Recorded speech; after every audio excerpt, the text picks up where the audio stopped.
Hi and welcome to Chalmers Materials Analysis Laboratory. My name is Katarina and I work here as a senior research engineer. In this video, you will be introduced to one of the most powerful instruments that we have in the lab, a so-called atom probe. The instrument that we have is a state-of-the-art LEAP 6000 XR from America, and it's one of few atom probes in the Nordic countries. So it's one of the most exotic instruments that we have in the lab. However, at Chalmers, we have a long history of working with this technique with researchers in the forefront. What makes atom probe so powerful is that you can study your materials at near atomic resolution in 3D and do that with precise elemental identification and quantification. And you do that with a very high sensitivity, so we are down to parts per million. And in this way, you can study a material with great detail, so you can look at grain boundaries, dislocalizations, nanoprecipitates, segregations, and do that for a range of materials, from metals and semiconductors to ceramics, geological samples, and even biological samples. So how does it work? The technique relies on something called field evaporation. Field evaporation is a process where atoms are detached from a material surface by applying a high electric field. As you see in this schematic plot to the right, there is a threshold field evaporation that is dependent both on the electric field and the temperature of the material. To the left, you see a sketch that is subjected to a certain electric field by applying a voltage between the sample and an electrode. If we increase the voltage, the field will increase, and if we increase it above the threshold, the field evaporation will start. Atoms at the very surface will be ionized and accelerated away from the surface. In the atom probe, field evaporation is used in a highly controlled way. The specimen is subjected to a field that is just below the evaporation threshold, which is as high as tens of volts per nanometer. To achieve this, the material that one wants to study needs to be shaped into a very thin needle. This will greatly enhance the field at the very tip of the needle. The typical needle diameter is about 100 nanometers. Then, the sample is kept just below the evaporation threshold. Then, with very short pulses in the nanosecond range, either the field is elevated or a laser is applied to locally heat the sample, with the aim to release not more than 1 ion per pulse from the sample surface. The time from the pulse to when the ion hits the detector, called the time of flight, is then measured and is used to identify the ions. Heavier ions travel slower, as does less charged ions, and ions can therefore be identified in this kind of master charge ratio spectrums. As you can see in this illustration, the detector also records where the ion hits and the consecutive order, and that information is later used to determine the position from where in the sample the ions originated. And in this way, we can then reconstruct the sample in 3 dimensions. So the samples are usually stored in this kind of boxes to prevent them from getting dusty or damaged in any way. And here you can see 2 types of different samples. This one here is just single sample. It's electropolished, prepared sample. And what you see here, there are 25 samples on this silicon wafer. And these samples has been prepared in so-called focused ion beam scanning electron microscope. So both of these techniques to prepare samples have different pros and cons.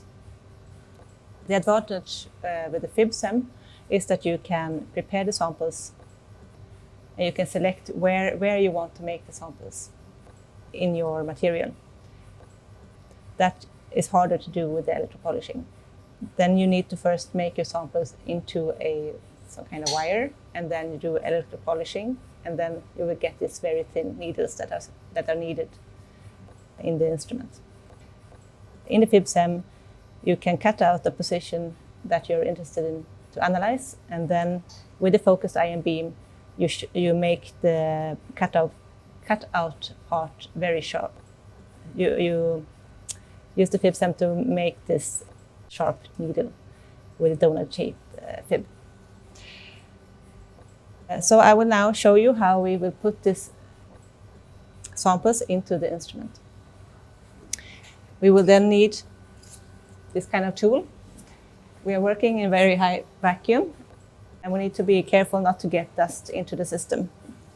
So I will open up what is called the load lock and put out the part where we will put the sample on. It's called the carousel. Leave it there. And you can see there's already one sample stored on this carousel. And I will insert this electro-polished sample into the sample holder. So I need this kind of tool. I will grab the pack with the sample, and I will put it onto this carousel on an empty position. Like this.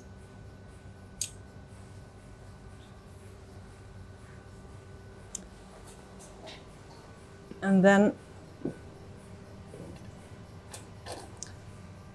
I put it into the instrument.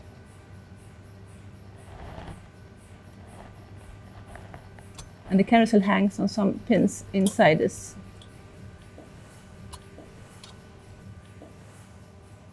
Load lock. So the next step here will be to pump down for vacuum and transfer the sample down to the buffer chamber and then into what is called the main chamber, where we do the analysis of the sample.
So now the sample is ready for analysis. And with that, I will hand over to Chalmers researcher Mattias Thuvander, who will start the analysis of the sample and explain to you how it's done.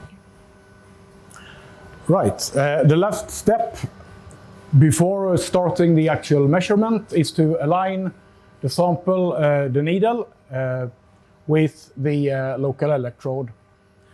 And that we do by moving it by some motors. So now you see the needle up in that camera. So we need to be roughly on top of that. And down here we have a camera in another direction, 90 degrees from each other roughly. So both of these cameras must show that its needle is roughly aligned. We can zoom in. And there it looks to be quite good. And now I go also closer because we have to be very close to the local electrode. And now when we are getting closer, we should see an image in the camera up to the right here. Yeah, so here you see the needle now in this camera, and we are not close enough to see it in the second camera, but that will happen soon. So now we are roughly at the right position, and we need to go closer. So this local electrode contains a hole that is only 30 microns in size, and we need to be roughly 30 microns away from that with the needle. And we also need to align the laser beam.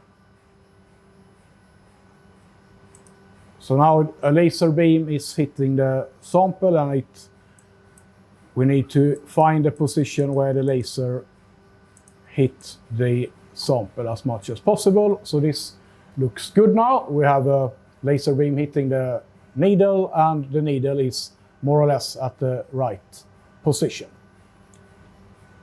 So now we are ready to start measuring the sample.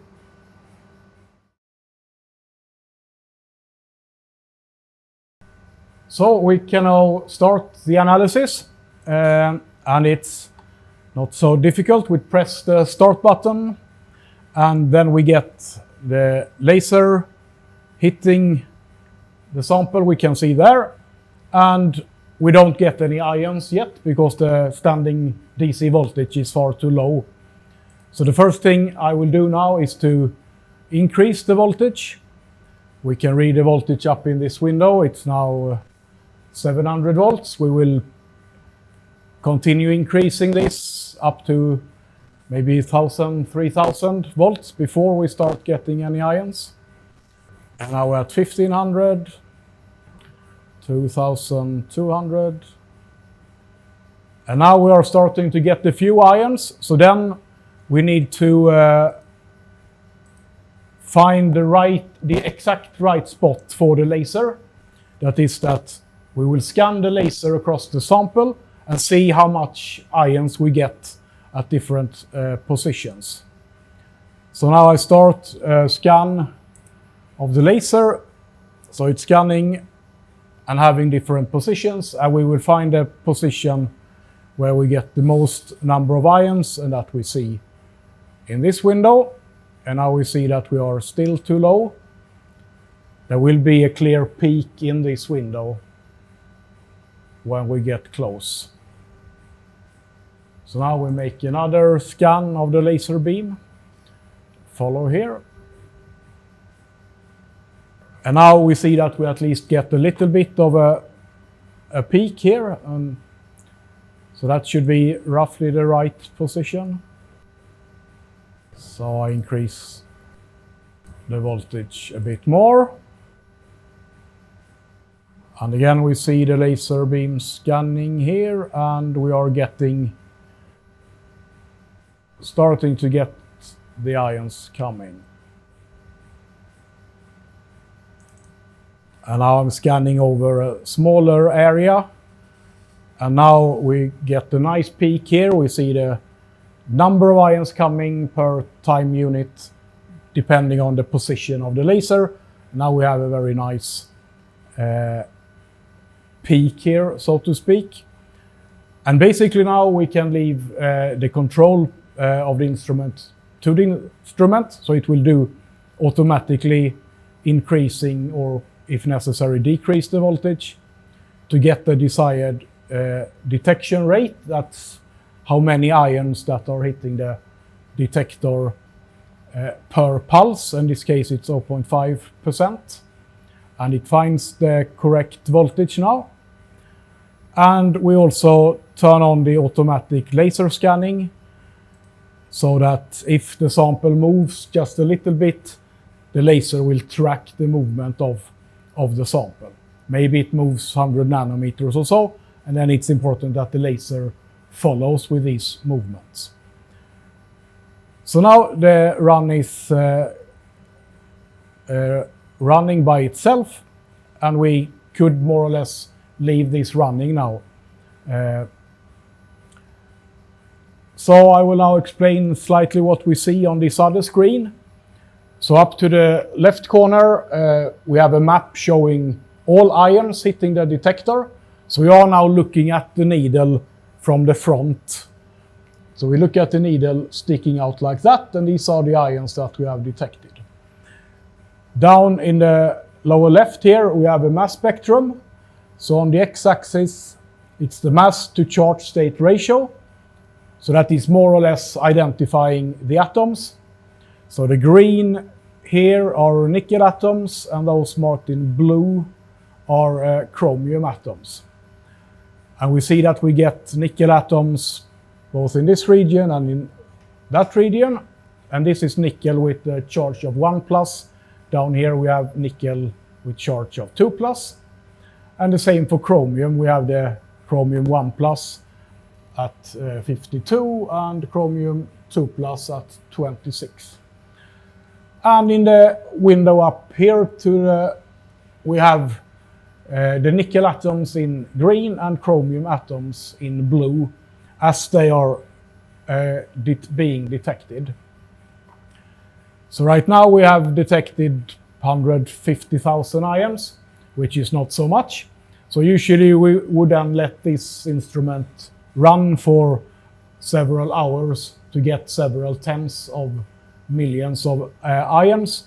So we analyze a reasonably large volume so we can see features inside there, if we have particles or if elements are distributed in some special way.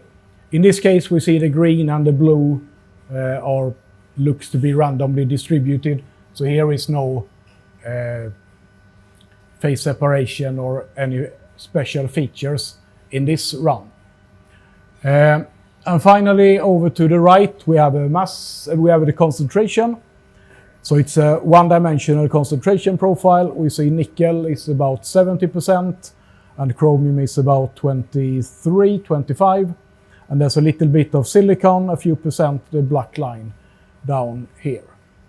So as I said, this would then normally continue for a few hours, maybe even overnight for a long analysis. And now we will go to the next step, which is then what you do after you finished your analysis. Then you have to reconstruct your data from what you are detecting and to create the real 3D representation of the material. That we do after the run, and we will now show that for an experiment that we have done before.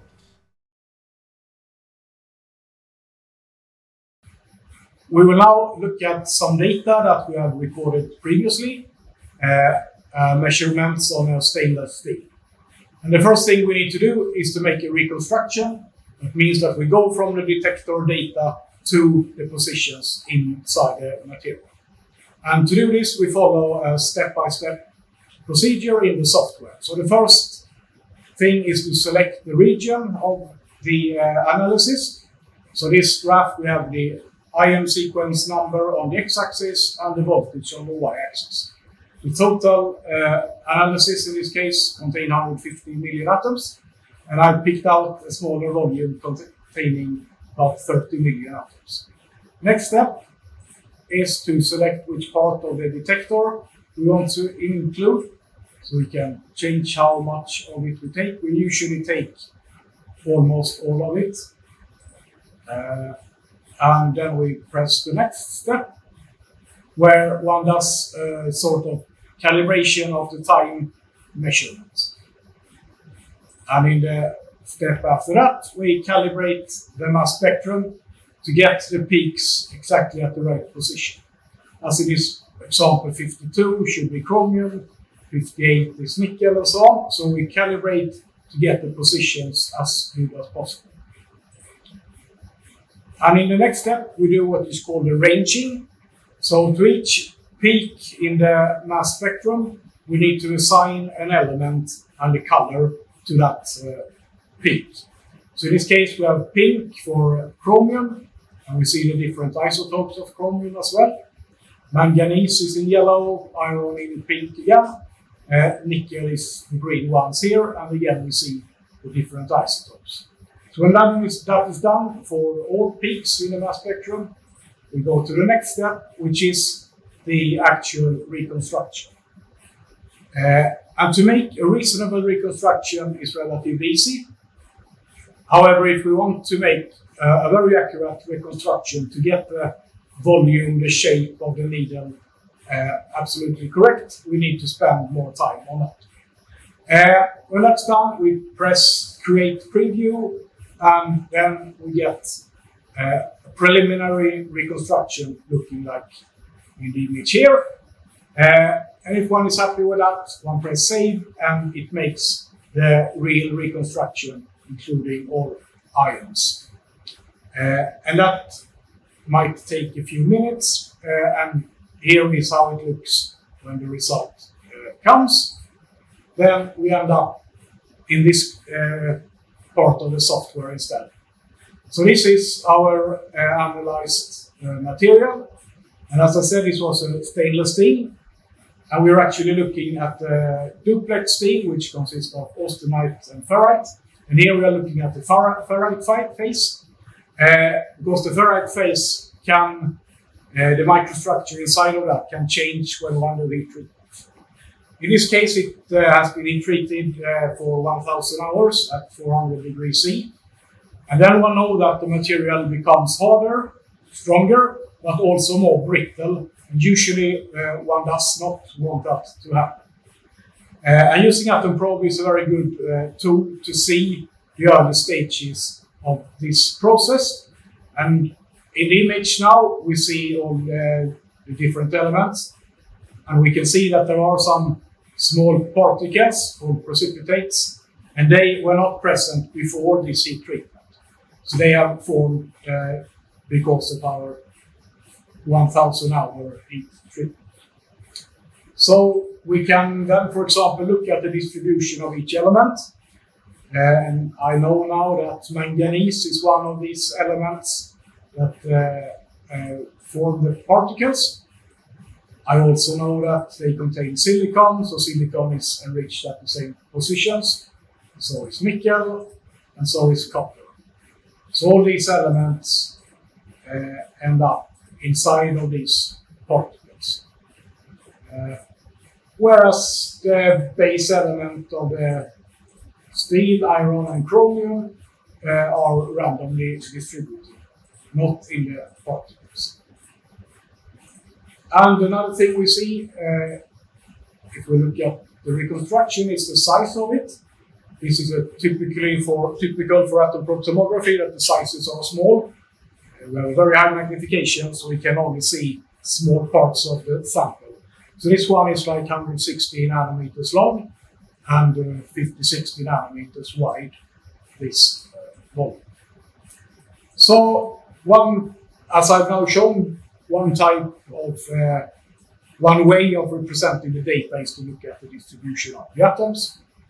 Another way that's often used is so-called isoconcentration surfaces, as you see here. So here I have chosen one element, manganese, and put a threshold value of 6.5%. And inside of these areas, these surfaces, the concentration is higher than this value, and outside it is lower. And in this way, I can easily see how many particles there are. I can see the size distribution of them, and I can also measure the composition, both inside of the particles and outside.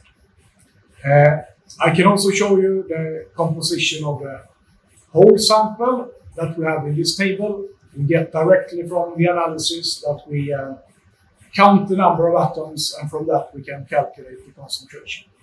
So here, for example, we have 60% iron, 24% chromium, almost 7% of nickel, and so on for all the different elements. And we can also see elements with very low concentration, as phosphorus, for example. Here we have only 0.008%, so it is quite accurate also in measuring elements of low concentration. So that was a quick look at some data, and it shows the potential of atom probe tomography, that you can see very small objects, you can see what's happening in the material on the atomic scale. The things we often look at is formation of particles, like here, but also segregation to grain boundaries, segregation to phase boundaries between two different phases. We can study segregation to dislocations. We can analyze inside of a material. We can analyze nanometer thick films, like either films you have produced on purpose or corrosion products on a surface, for example. And finally, we will now show some other examples where we have used atom probe to study different materials and different phenomena happening on the atomic scale of materials.